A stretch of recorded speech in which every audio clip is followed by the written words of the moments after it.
Meu nome é Flávia Blixten, eu sou psicóloga. Atualmente eu sou professora de psicologia jurídica na Universidade Presbiteriana Mackenzie, e lá a gente tem também projetos de estágio, extensão que envolvem o campo da violência, né?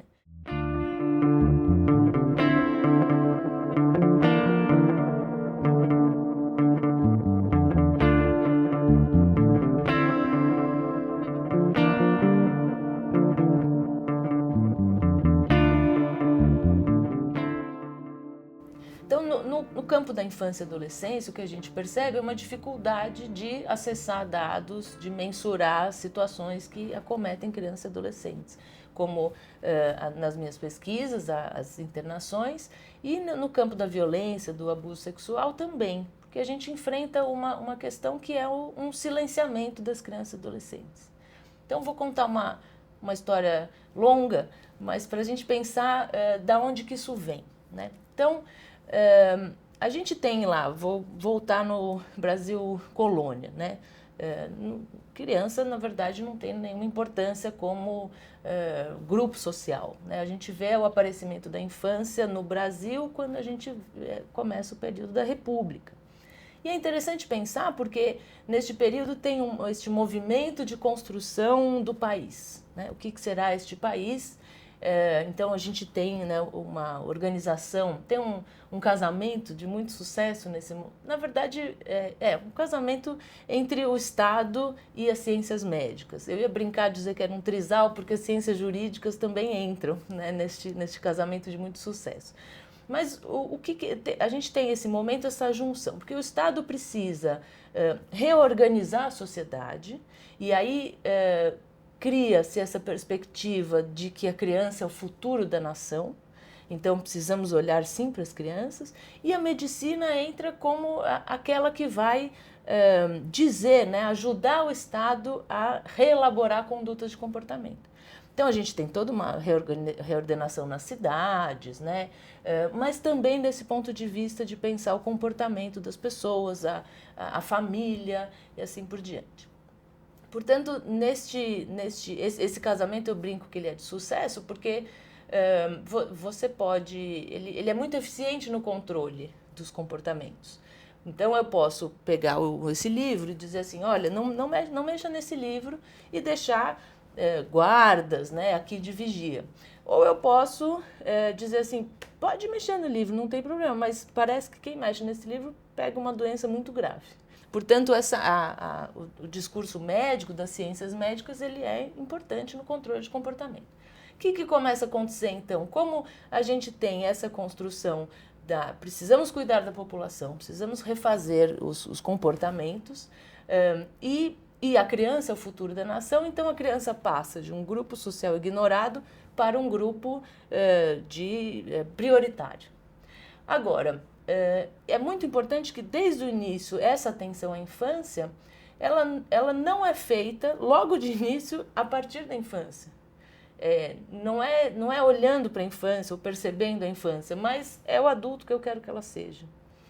Então, essa lógica do cuidado com a criança ainda tem lá os seus resquícios no nosso cotidiano. Então, a gente vai fazendo com a criança hoje coisas que eu acho que são necessárias, não para que ela viva bem, mas para que ela seja um determinado tipo de adulto que tinha a ver com os valores muito mais morais ali da época, né? Então, onde eu quero chegar aí, né? Para dizer que esse olhar para a infância ele foi desde o princípio pautado em valores morais e disciplinador. A grande preocupação é consertar as crianças, a grande preocupação é deixá-las como um adulto trabalhador e, enfim, não use drogas e assim por diante, né? Nessa concepção mais moral. Então, eu estou chamando a atenção aqui para dizer assim, desde o princípio a gente não escutou as crianças. Né? E isso aparece um tanto, inclusive na nossa relação com elas. Porque estou dizendo que a gente tem um mundo, né? A gente vive numa concepção adultocêntrica. Quem decide as coisas são os adultos, quem diz as normas são os adultos, e quem diz o que se faz também são os adultos. Então, nessa perspectiva, o que eu tenho percebido, né, nos sistemas é que a gente tem sido pouco permeável a escutar as crianças quando elas nos dizem que tem alguma coisa errada, que elas precisam de ajuda, como os profissionais, né? Uma outra questão, também vou voltar nessa história. Uma outra consequência que a gente tem é que a gente tem uma história de assistência à infância muito compartimentada. Então, a educação faz um negócio, a assistência faz um negócio, a saúde faz outro negócio. E esses atores não se conversam. Com isso, o que a gente produz? A gente produz que as famílias fiquem rodando em busca, né, da atenção que elas precisam. E muitas vezes elas acabam caindo, né, na desassistência. Então, o que a gente vai entendendo, né, é que como a criança ela é por si intersetorial, né?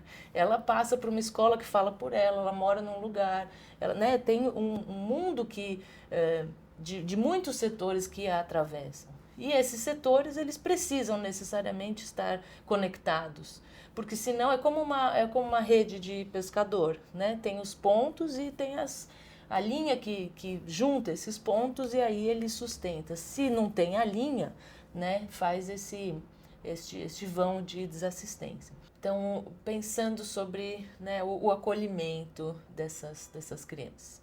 Então,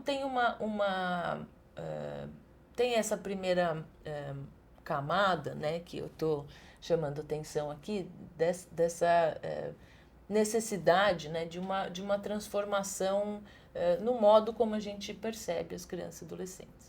Né, porque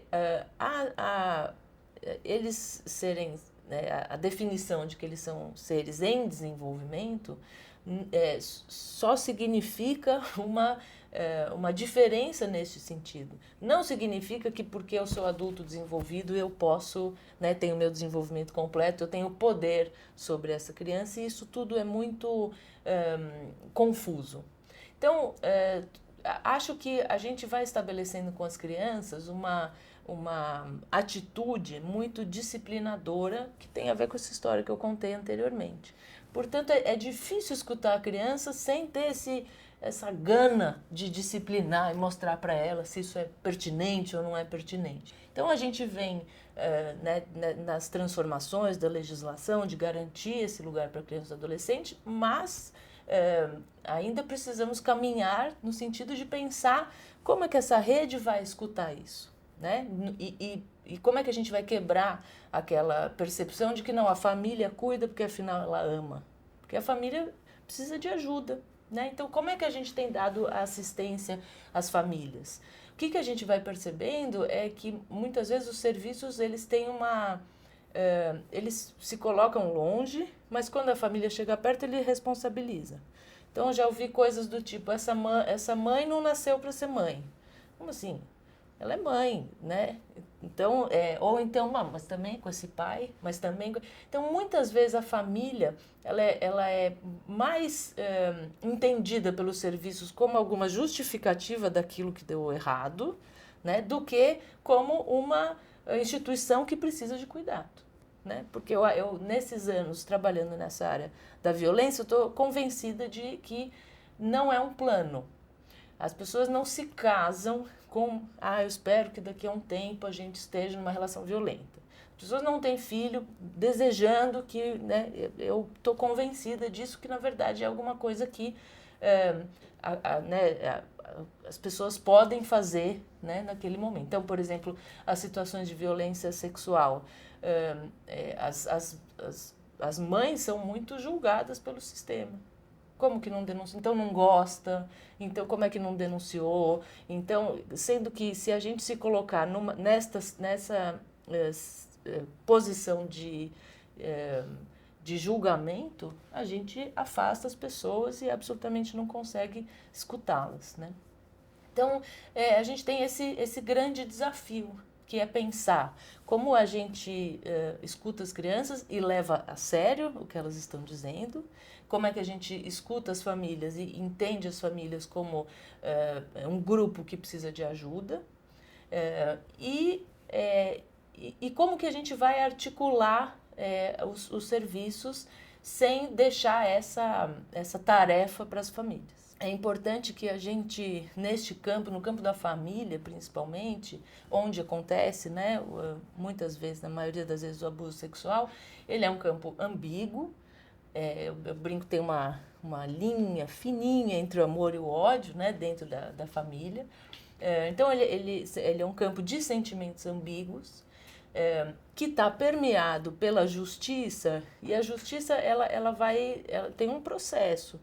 O processo termina, mas o conflito não. Né? Então, a gente vê, por exemplo, as situações de violência doméstica, que você tem uma medida protetiva de afastamento, a justiça determina isso, daqui a pouco essas pessoas estão morando juntas de novo, justamente porque o processo ele termina, mas o conflito é maior do que ele. Então, a gente, neste campo aí, que eu estou chamando da psicologia jurídica, que é a psicologia, né, olhando aí para situações de violência, a gente é convocado para um lugar que não pode aceitar esse convite, que é de dividir o mundo entre bons e maus, entre certos e errados, né?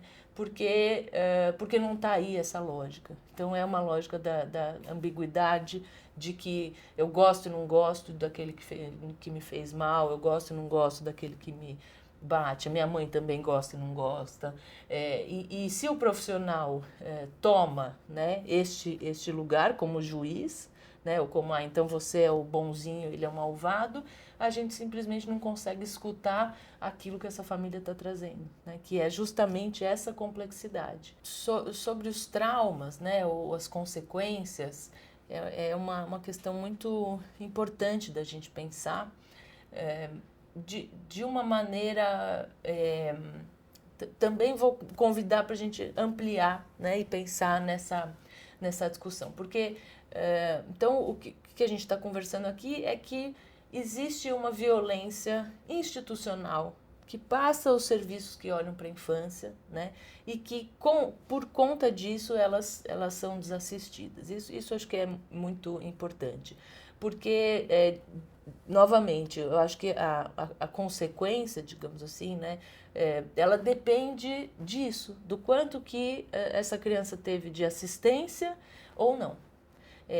Então, não dá para a gente fazer uma linha direta, né, como isso causa aquilo, em relação ao fato, mas ao que veio depois.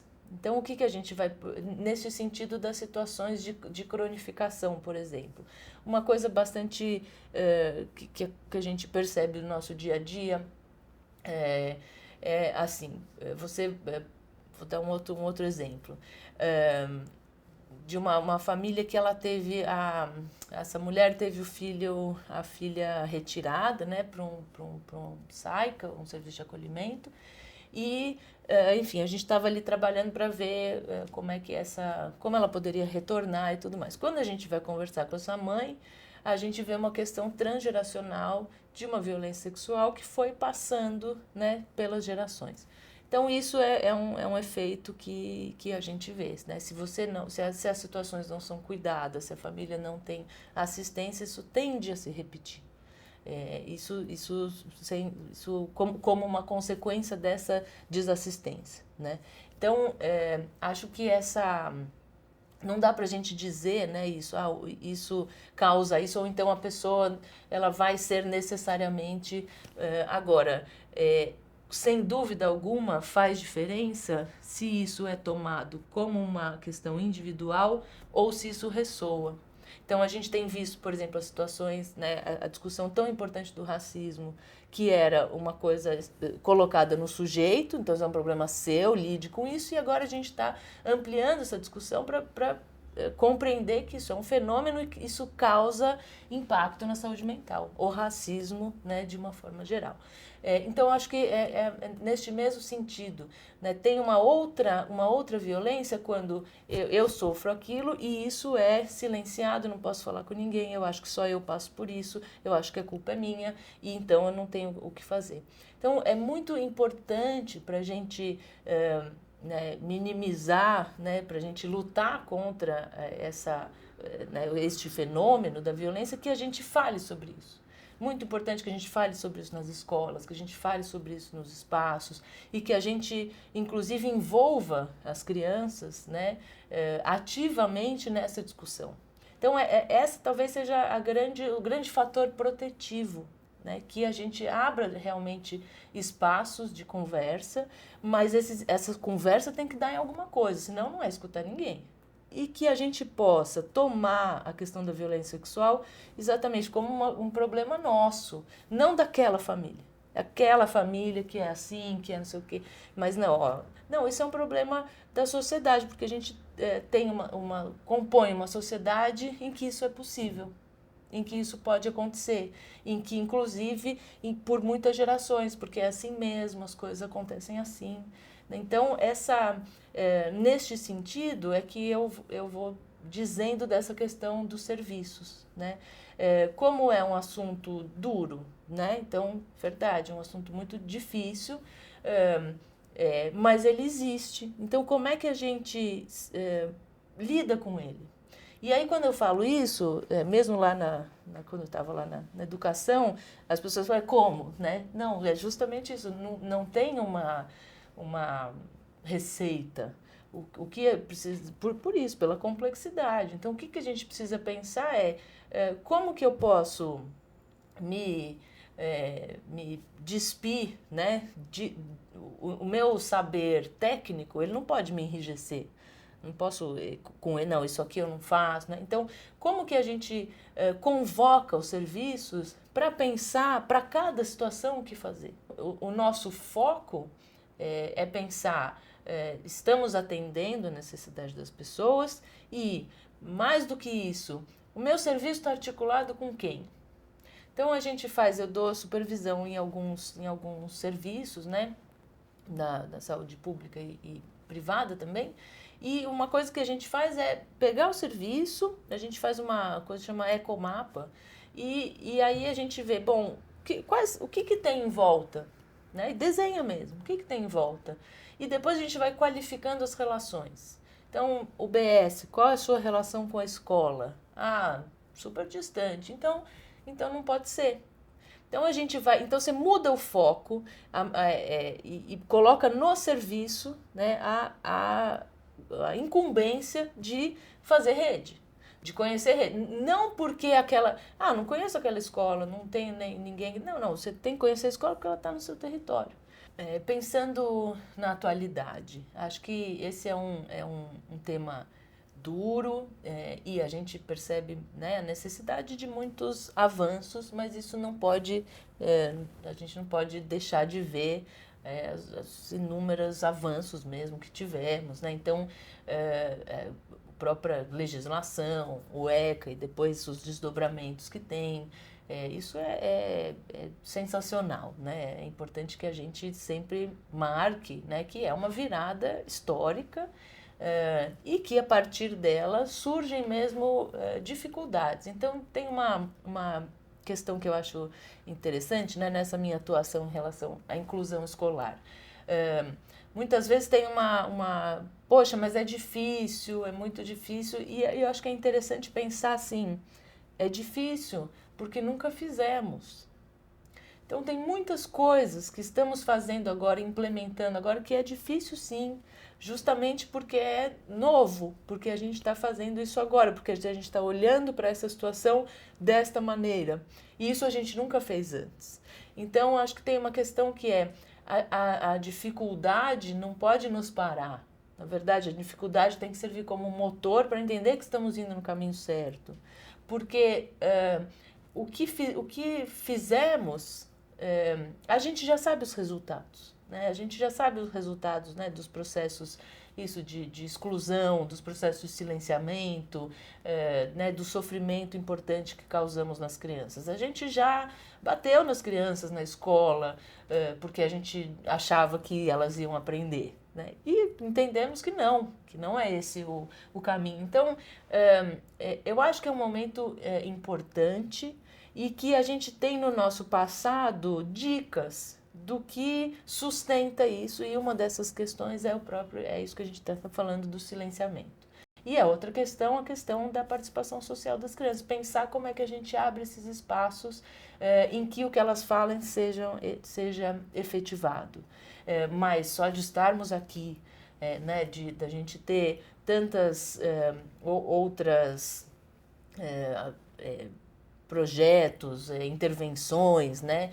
Da rede está falando sobre isso, de ter o dia que como isso são avanços que são muito importantes, né? Acho que a gente vem colocando isso como uma questão a ser superada. O que as crianças e adolescentes precisam hoje, né, neste nosso contexto, e que nós adultos, que eu também brinco com isso, foram os adultos que escreveram o ECA, não foram as crianças. Portanto, a gente precisa cumprir o que a gente mesmo escreveu.